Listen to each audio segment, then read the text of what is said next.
Hey everybody, it's Michelle, and welcome to A Day in the Life with me. Today's video is going to be, as you saw by the title, the wheel. This is going to be 77. Without further ado, let's see what the wheel has chosen for us today.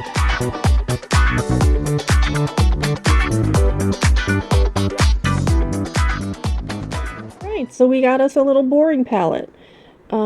Looks like we're probably just gonna get 2 eye looks, I guess, out of this. I'm gonna try to stretch it for 2.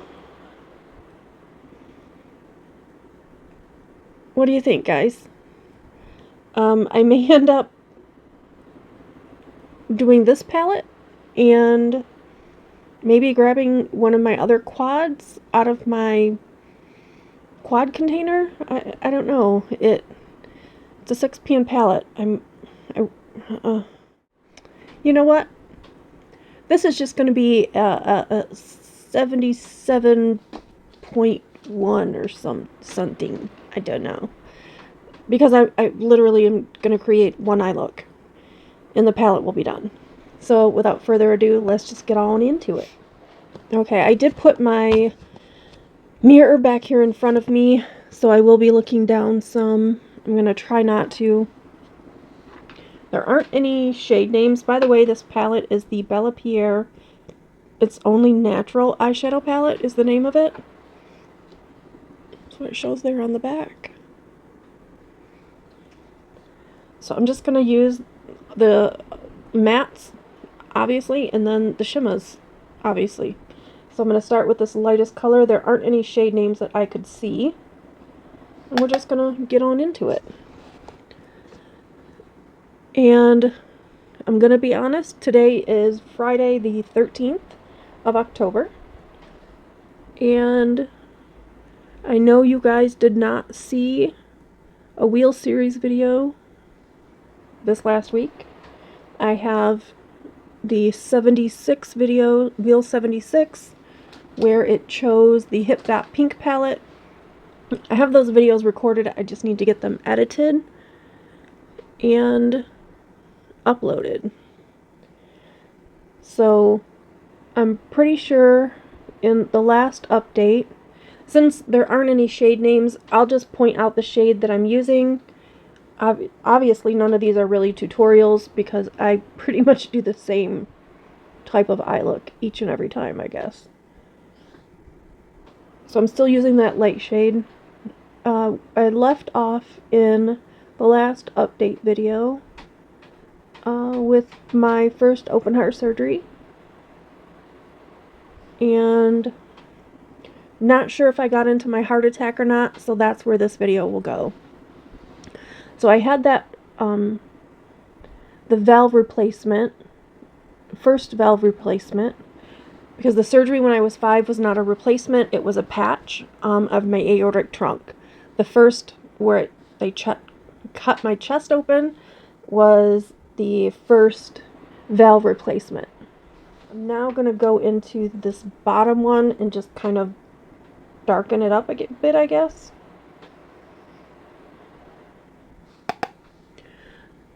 So my open heart after that surgery, I was put on blood thinners, which we talked about in the last video, and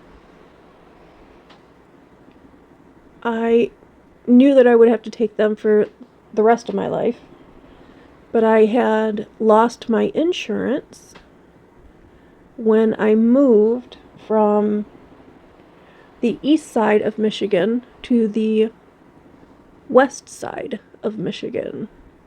I lost my insurance, so wasn't able to afford the medication, because in order to get the medication, I had to go see a doctor and get my Coumadin levels checked and be on track. Now I have that machine that I'm pretty sure I showed you guys in a video, where I can check it at home, and I just put the test results into an app on my phone, and they're supposed to go to my doctor's office. So I wasn't able to take my Coumadin because I couldn't afford to purchase my Coumadin. Or warfarin is what I take. It's a generic form of Coumadin. And I need to learn to sit up straight. I'm not cleaning it off, but I am going to go into this other matte shade here.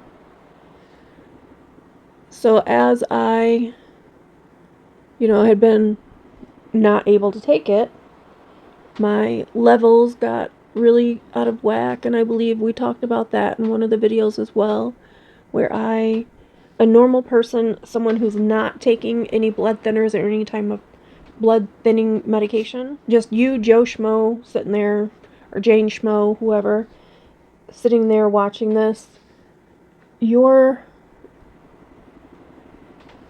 ProTime INR, it's the INR that I monitor closely. That number for anyone should be 1.0. It's your clotting factor. So it should be a 1.0. If it's higher or lower than that,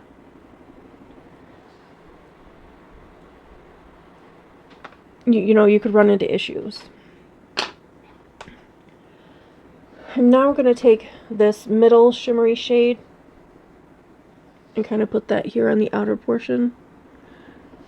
So when I had my heart attack, my level was 0.9, so lower than the average bear. I'm now going to put this gold shade in the center portion. And I had blood clot that was headed back to my valve. And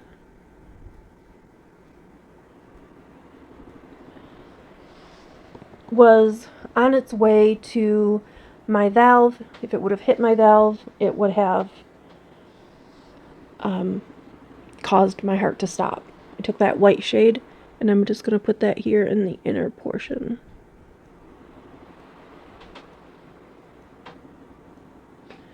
And kind of up here a little bit, I guess, or I'll try. I'm going to do the same thing to this eye. So I was working about 35 minutes away from the hospital that I needed to get to, and I started feeling these pains in in the top of my shoulder blades, which was very, very scary. And I got really flush, was getting short of breath, was having all of the symptoms, if you were to Google it, of a heart attack. My friend Jenny, I had actually texted her and told her what was going on, and she's like, you need to get to the hospital, you need to call an ambulance. And I'm like, yeah, I'm not doing that, I don't have insurance. Didn't even really want to go to the hospital, but something just told me that this was not gonna just pass. So I left work a little early. My boss had already left for the day. That's when I was working for an attorney who was a very shady character.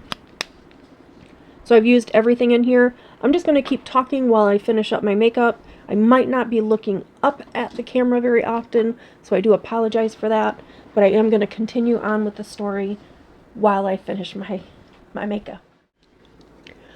I had texted him to let him know that I was leaving. I wasn't feeling well, and what I had gotten done and what was left to be done. I usually would go to another attorney's house that I also worked for part-time. I let her know I wasn't feeling well and was going in to be checked, which she understood.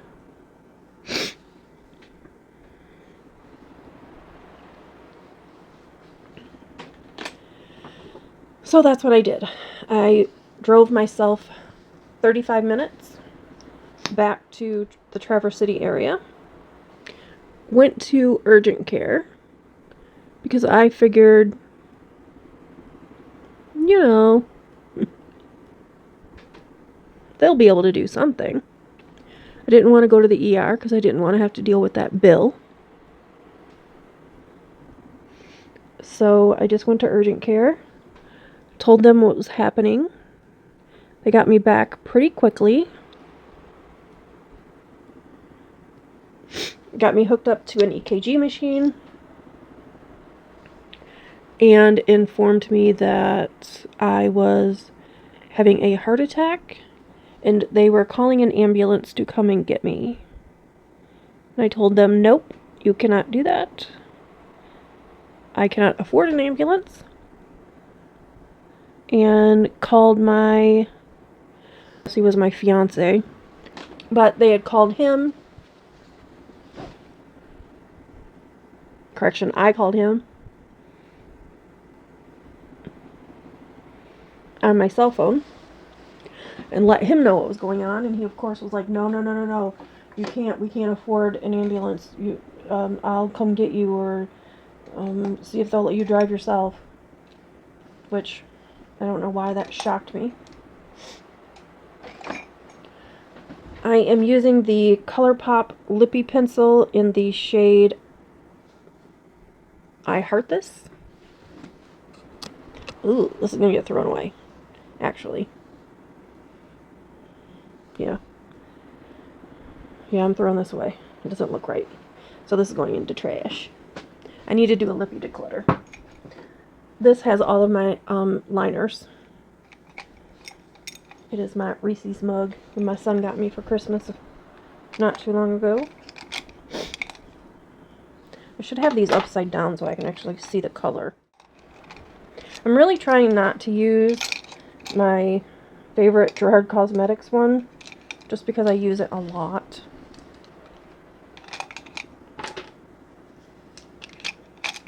So here are my shades. These two are the only two that you can't really tell the shade by the outside. Okay, that's a neutral. Is this one also a neutral? Oh yeah, that's a pale neutral. Okay, so I'm not going to use those because I'm trying to do a more bold lip. I'm going to use this fuchsia from Car Beauty. Maybe. Yep, we're going to give it a try. I definitely need to sharpen this now, so I'm going to leave that out. This is why I don't normally do my lips on camera, because it's so hard. And I have such a harsh Cupid's bow that it sometimes is very, very difficult to get it right. It's too much. And I'm going to use the lip oil in Bangle from ColourPop, just because this isn't going to give a whole lot of color. It's going to give more of a shine. And now you'll see how long it takes me with the lips.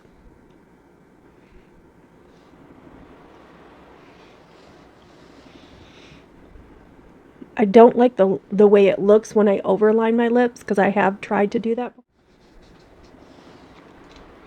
So I'm going to end up going in with the Haus Labs.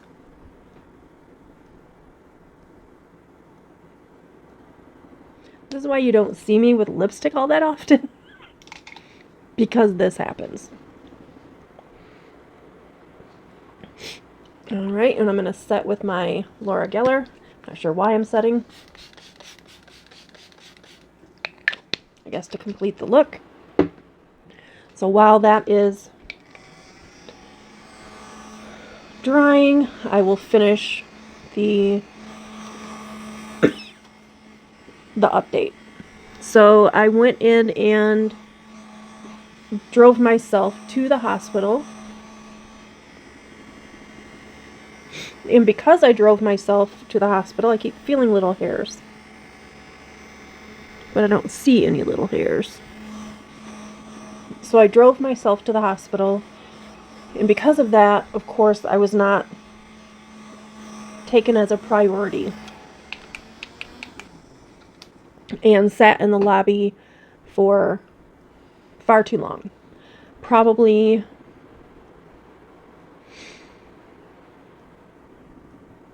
an hour, hour and a half, while this clot is going into my system, like going through my body and heading back up to my valve.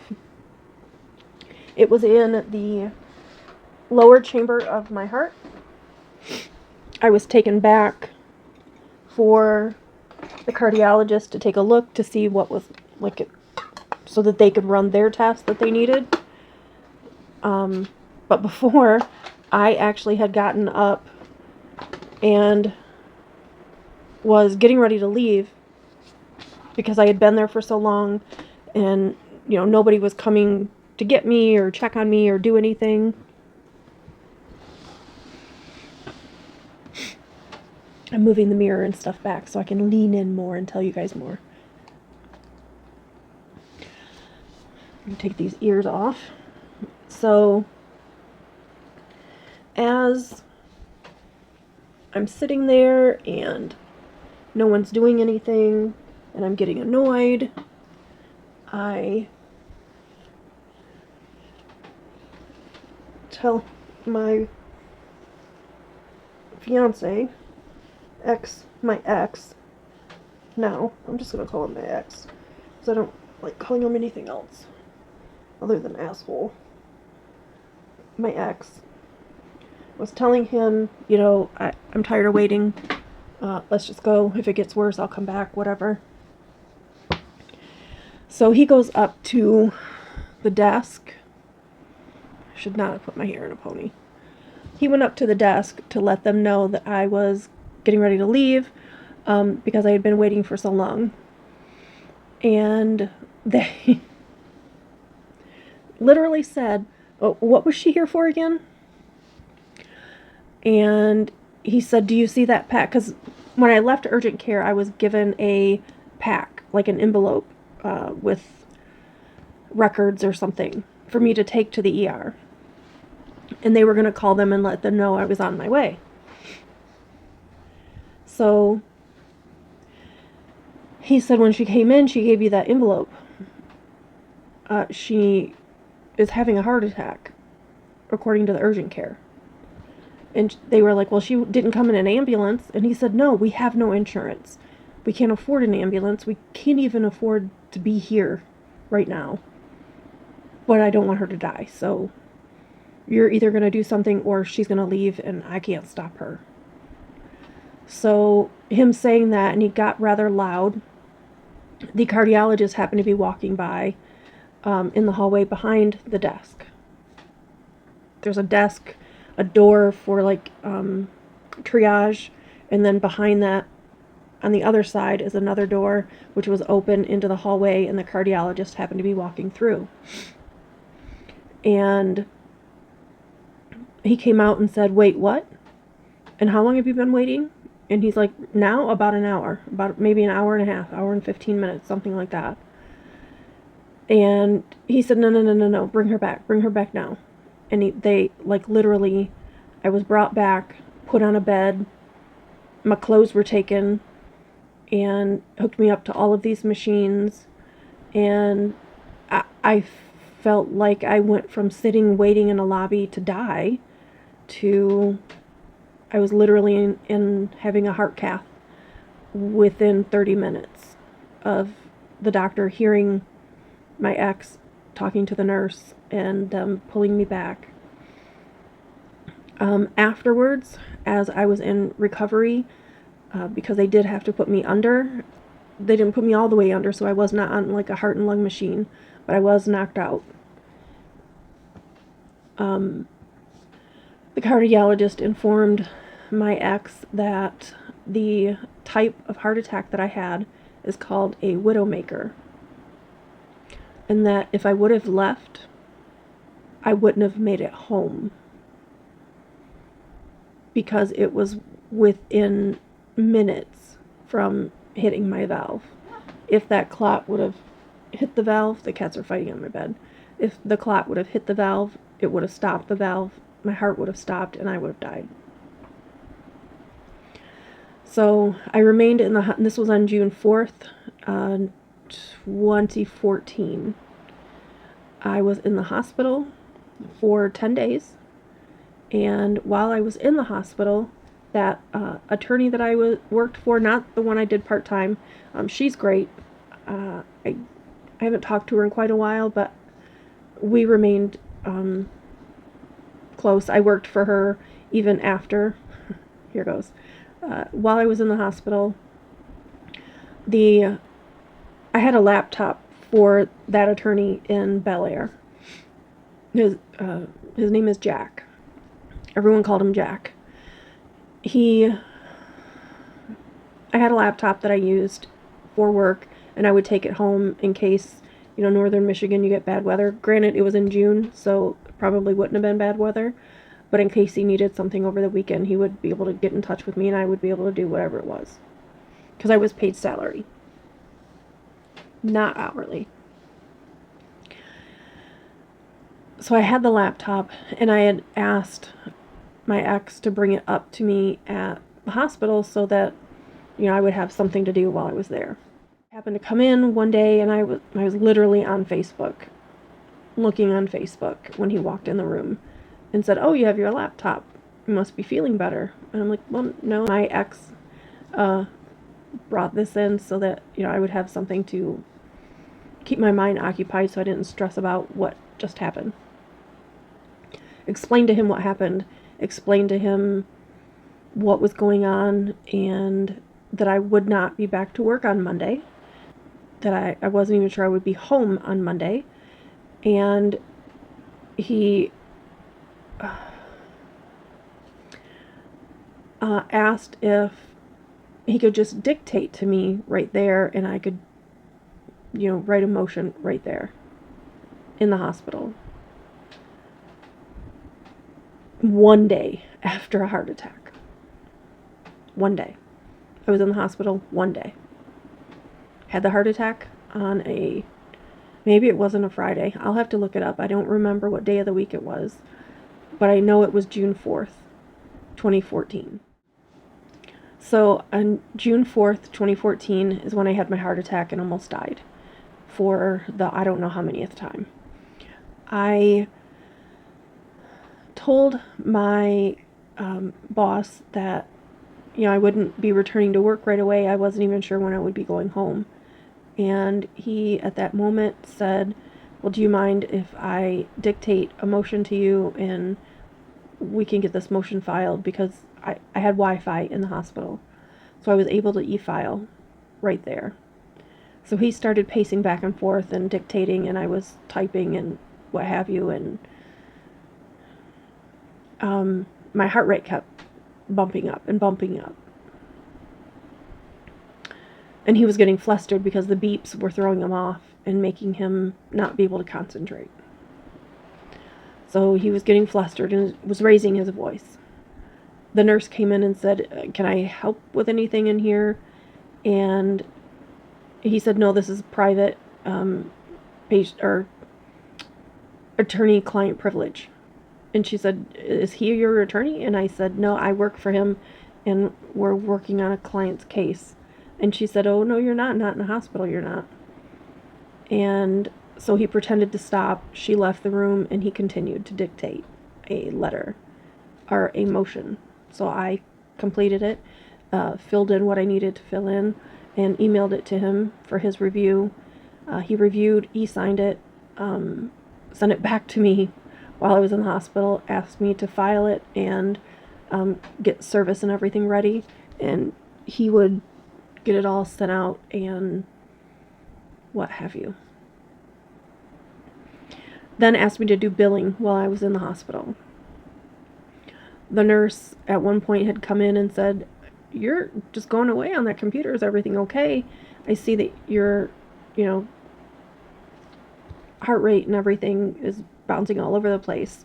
Maybe you should put the computer away." And I told her I couldn't. I was working. And she said, "Okay." Went and got my cardiologist. My cardiologist came in and said, "You're doing what?" And I said, "Well, I have to figure out a way to pay for this hospital bill. I don't have insurance." And he said, "Your boss doesn't give you insurance? And I told him, no. He's a sole practitioner. He doesn't offer insurance. So I'm going to have to pay for this somehow on my own and somehow figure out how to get the medication that I'm going to need when I go home. And they still couldn't get my Coumadin, my INR, regulated while I was in the hospital, so I knew that I would be going home with Lovenox injections. I stayed on a heparin drip the entire time I was in the hospital, and they would take me off of it, and my level would drop significantly. So I knew I would be on the Lovenox injections, and those are $1,000 a pop. And I would have to take 2 a day for however many days it took for me to level out.